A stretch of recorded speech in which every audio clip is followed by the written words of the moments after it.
AI, 과연 우리 편일까요? 아니면 적일까요? 매일같이 기술 뉴스가 쏟아지는데 어쩌면 이게 제일 중요한 질문 아닐까요? 최신 보고서가 뭘 말하는지 그 충격적인 진실을 지금부터 파헤쳐 보겠습니다. 바로 확인해 보시죠. 자, 오늘 우리가 살펴볼 내용은 그냥 제 생각이 아닙니다. 아주 확실한 근거가 있어요. 바로 글로벌 IT 기업 위프로라고 들어보셨을 수도 있는데 여기서 발표한 2025 사이버 보안 현황 보고서를 바탕으로 한 거거든요. 그러니까 전문가들이 내놓은 진짜 데이터를 가지고 현실을 들여다보자는 거죠. 지금 이 순간에도 우리가 눈치채지 못하는 사이버 공간에서는요, 정말 총성 없는 전쟁이 벌어지고 있어요. 그럼 그 전쟁터 한복판에서 여러분과 여러분의 소중한 정보는 과연 얼마나 안전할까요? 오늘 우리가 함께 답을 찾아봐야 할 바로 그 질문입니다. 자, 그럼 이제 본격적으로 한번 들어가 볼까요? 첫 번째 파트입니다.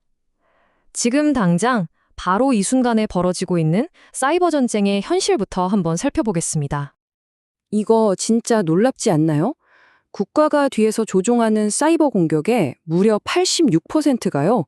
무슨 시스템을 파괴하고 이런 게 아니래요. 주된 목표는 바로 스파이 활동, 그러니까 정보를 훔치는 겁니다. 다른 나라의 비밀 정보나 핵심 기술 같은 것들요. 결국 그들이 노리는 건 돈이 아니라 우리의 정보라는 거죠. 알겠습니다. 정보를 노린다. 그럼 대체 해커들은 구체적으로 어떤 정보를 또 어떤 방법으로 빼내려는 걸까요? 두 번째 파트에서는 바로 그들의 표적과 무기가 뭔지 아주 자세히 들여다보겠습니다. 이게 진짜 재밌는 포인트예요. 보세요. 이렇게 막 최첨단 기술이 판치는 시대인데도 해커들이 가장 흔하게 그리고 가장 효과적으로 쓰는 무기는 뭔지 아세요? 바로 그 고전적인 이메일 피싱입니다. 무려 65%나 된대요. 에이, 설마 내가 이런 걸 누르겠어? 라고 생각하는 바로 그 순간 어쩌면 이미 늦었을 수도 있다는 거죠. 정말 무섭죠?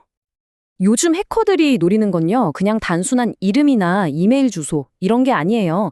훨씬 더 깊숙이 들어옵니다. 바로 고급 개인 식별 정보, 영어로는 Advanced PII라고 하는데요.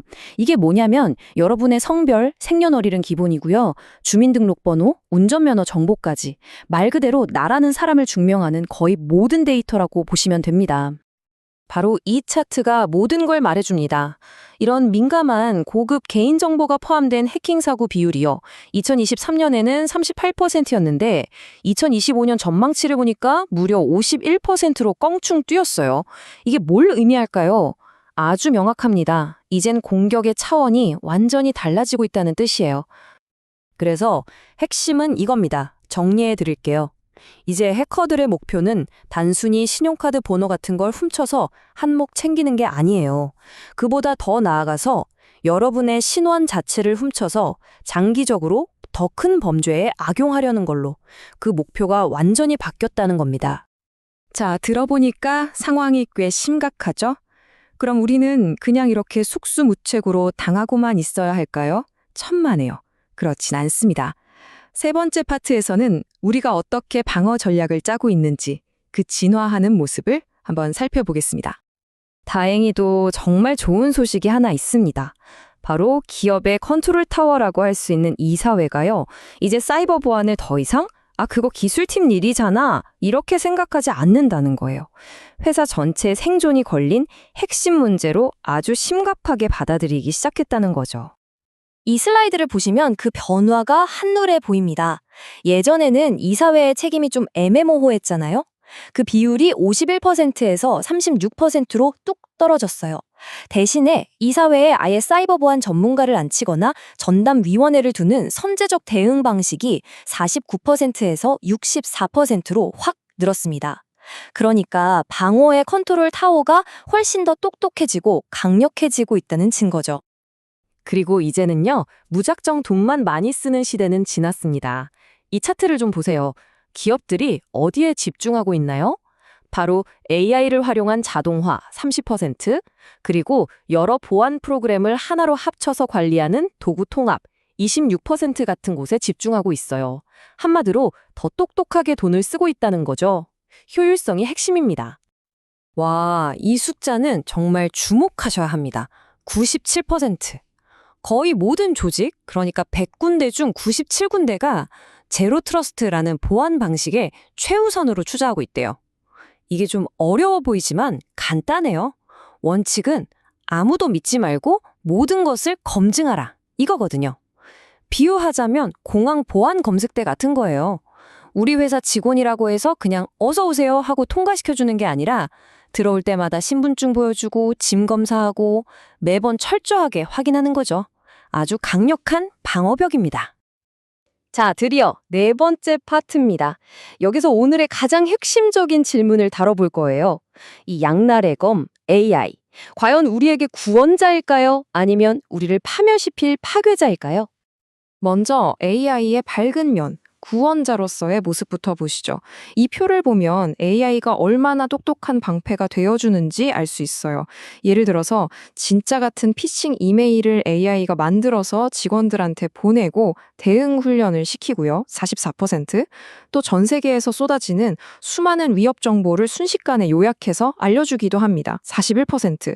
우리 방어 수준을 한 단계 업그레이드 해주고 있는 거죠.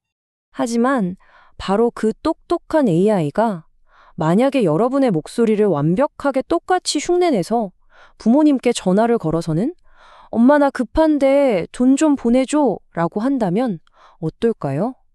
생각만 해도 등골이 오싹하죠. 이게 바로 AI의 어두운 얼굴, 파괴자로서의 무서운 모습입니다. 기업들도 바로 이런 딥페이크 기술을 가장 두려워하고 있습니다.